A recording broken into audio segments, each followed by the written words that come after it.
What's up, guys? As you know, every single day and every video is different on the channel, and today I've got a couple of boxes of camera gear that hopefully is going to make my videos way better. But before I get into that, I have some words of wisdom, and I also want to have a quick confession session with y'all. So what's my confession? Guys, I have to tell you, I have really bad gas. And I'm not talking about the kind of gas that you get because you ate a spicy taco from a slightly sketchy street vendor. What I'm talking about is gear acquisition syndrome. According to Google, gear acquisition syndrome, or GAS for short, is the obsessive and often compulsive urge to buy new instruments, tools, or equipment, particularly in the fields of music, photography, and technology, driven by the belief that the new gear will enhance creative skill and/or happiness. And just as a quick side note, I've experienced gear acquisition syndrome in all my hobbies. Okay, hunting, fishing, target shooting. You can get addicted to buying gear for anything. I'm pretty sure my mom has gear acquisition syndrome for her sewing and crocheting. So why am I bringing this up? I'm just telling you guys because I think it's important to err on the side of conservatism. When it comes to getting equipment, less is more. And before you start spending loads of cash on equipment, you should set goals for what you're going to do with your minimal gear, and then you make investments, not purchases. You make investments as needed. The whole problem with gas is you're just buying gear that you want, not what you need. And I would bet you 9 times out of 10, you couldn't even give me 5 good reasons of why you need something. You just want it. So at this point, you're probably saying, Matt, you are a freaking hypocrite. You've spent $10K on gear. And I would have to admit, you guys are 100% right. I'm the freaking poster child of gear acquisition syndrome. So take it from me, less really is more.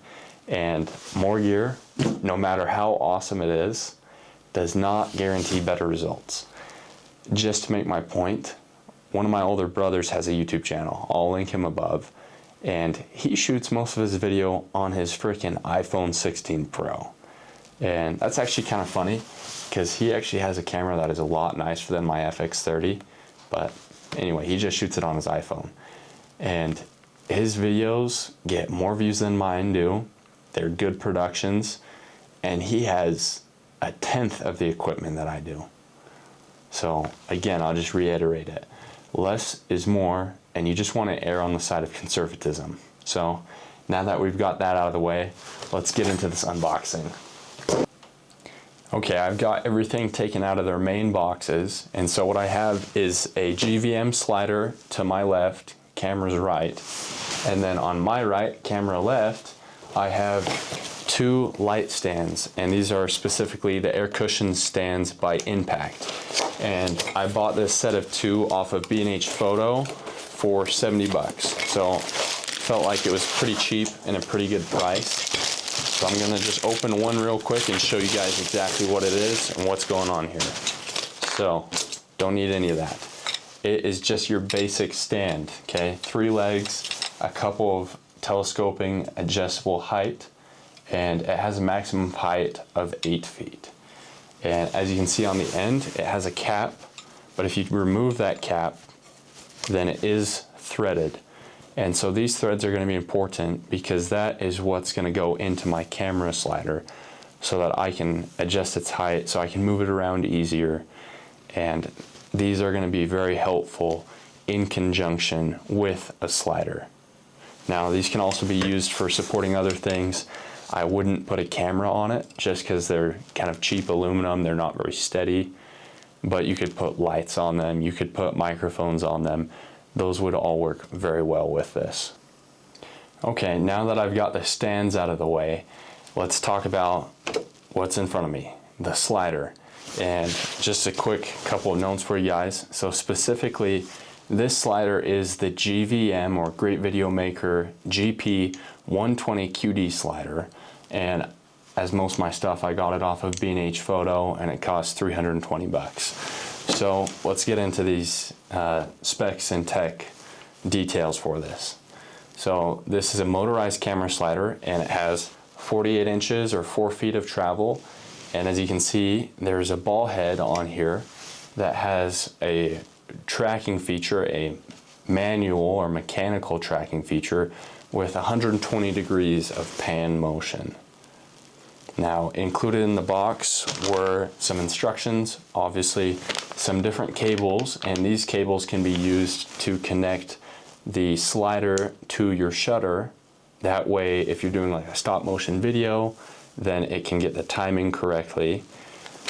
It also comes with a remote so that you can control the slider, a battery to run your remote, and then a cable that connects the remote to the motor on the track itself. So none of this is wireless, and these cables I don't need. I actually just pulled out the one that I will be using for my camera. So this kind of aux looking end is going to go into the remote, and then the other end can go into the micro USB port on my camera, and so this could allow it to sync the shutter and do stop motion. Okay, pretty simple. The battery goes on the back of the remote like so, and then there's just a switch that you can turn it on and then go ahead and use it. Now, with this slider, there's a couple other things that I need to talk about. So, to use the slider itself, you have a couple of different options. It does come with this ball head, and so you can use this one, or you could put on a ball head of your choice if you have something with like a quick attachment plate that you want. But to use this slider, you take it out of the box, obviously, and you put it on some flat surface, such as a table. And then you adjust the feet until it's level. So how do you know if it's level? Well, good thing about this slider is it has a couple of different level points on it. So you can see on the ball head right here, there's a level right there. There's also a level on this tightening knob, and then there's one last level on the base right here. And so to check if it's level, you'd loosen your base, you'd move it to the far end to the extreme, and then you'd see, okay, it's level, or you'd adjust the feet however you need until it shows level there, and then you'd move it to the other end and make sure it's level at every point on the track. Okay, that's your first option for using this slider. Your second option is that you could run it off of a single tripod in the center. So I'll just show you this real quick. Right here you have an attachment plate. Almost looks like a bottom of a camera, where there's different screw sizes that you could put tripod heads, C-stands, other different kinds of stands, and attach it here. So you could have a single tripod supporting this rig from the middle. And that works. This is certainly the most portable option, but you run the risk of your equipment tipping over. Okay, this is not well balanced, and unless you have a very strong tripod with a wide base, I really think that it will tip, especially once the slider gets to the very end. So rather than run the risk of damaging your equipment, I would recommend the third option. And the third option is what I opted for, and it is to have two stands screw in to the sides. So you can see on the top down, and you can see right here, there's two hole size options to accept screws. And so my stands are going to be able to screw into one of these on each side, and that way it will have two tripods supporting it. Wherever it is in motion, no matter where it is on the track, it's not going to tip over. Obviously it takes up more space in the studio. It's not as portable, but it is the most secure, and it's a lot easier to adjust the height so that I can get the shot that I need. Now, I am very confident that this combination between the stands and this slider are going to work very well, but I have a few little points to mention. They're really kind of nitpicky, but if I could build my dream slider setup, it would be very, very similar to what this is. Now, if you're shopping for sliders, you've probably seen other options out there. There's a lot of different brands. Edelkrone is one that makes a lot of very expensive sliders, okay? Very expensive sliders. So this is definitely one of the cheaper options out there, but it is a good quality. Now, you know how I feel about GVM if you've seen my other videos. I do buy their products, I do use them, but I would say that their durability is not top tier. Honestly, it was a little bit funny to me that this slider came with the carrying case that you see behind me, because I was just thinking, who the heck would transport this anywhere? You know, this is something that you just want to have in your studio and you just leave it there. So like I said, quality is okay. Durability is going to be the average of what GVM produces, but there are certain parts that are going to last forever. But there's certain points of failure. So the first point is the belt. Obviously this is a belt-driven slider setup, and so this little rubber belt is going to wear out with time. How long is it going to last? I don't know, and it seems to have a pretty good tension on it, but eventually, or if you misuse the slider, it will break. Another point of failure might be this motor.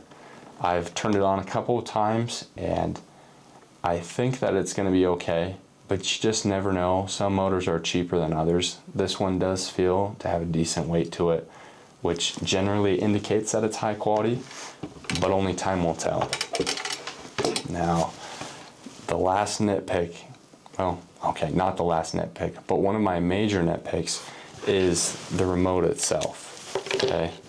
I really hate having this clunky freaking battery on the back. And this is what powers the remote. It's also what powers the whole slider itself. I'm not a fan of that setup. I don't understand why, especially since this is going to be primarily studio bound. Why the heck would you need to have a battery? Okay, but that's how they decided to do it. Luckily, this remote also has a DC-12 port on the top, and so I went to Walmart and I bought this little power box that has a DC-12 end that I taped on. That way I can power it continuously just by plugging it into my wall. I really don't want to have to use the battery just because I think that's a pain in the butt. Now, just to compare remotes, this remote is not super high quality. Okay, let's just be honest. It's not the highest quality. And most of the sliders out there are ones that you can actually operate off of your phone. And I compared them, I did a lot of research, but I still opted for this crummy remote. So why did I do that? Well, my main issue is I do not want anything to be run off of my smartphone as the main remote. Because as I start collecting more and more gear, all of a sudden I have more stuff connected to my phone and it just gets more complicated to use. So in the end I have my camera connected to my phone and I have my lights and I have my other lights and then I have a slider and then I have my gimbal. And it's like, where does it end? Just give me a dedicated remote for each product so that I can use it, and it's just not going to be a mess of connecting different things. And so this is very idiot proof for me, but again, it's not the highest quality remote. And another downside that you'll see a lot of other camera and videography people talk about is it doesn't have a memory. So if you set it on like a stop motion program, you have to program it and then you have to start it. You can't turn it off. If you turn it off, you'll have to reprogram it all over again. It's not the end of the world, but like I said, those are just a few things that I would fix, and then this would be literally the best slider on the whole planet. Now, I don't want to get greedy here, but if I could do something on this slider, if I could change one thing, it would be to have a motorized tracking head. And that would be pretty incredible, because then you could have 360 degrees of tracking pan versus 120 degrees. Now, all that being said, I would absolutely recommend the slider. I think that this is the best value in terms of the competition. I also think that it's just going to be the most usable. It has the mechanical tracking head. It's very idiot proof. Okay, it has a very, very basic remote. Also super idiot proof. Like I said, these are good features if you are an idiot. Okay, you just can't go wrong with it. And then just in terms of the value alone, this slider really goes to the top of the competition. If I were to compare it with, say, an Edelchrome slider that costs $500 and has something like 12 inches of motion versus this, which is $320 and has 48 inches, are you kidding me? That is way better value. And when it's on and running, you'll see this is going to give you buttery smooth footage. So from now on, when you see buttery smooth slider shots in my videos, you can know it's all thanks to me using the GVM GP-120QD. What a mouthful. Thanks for watching. As always, please leave some comments, hit that like and subscribe button, and I will see you guys next time.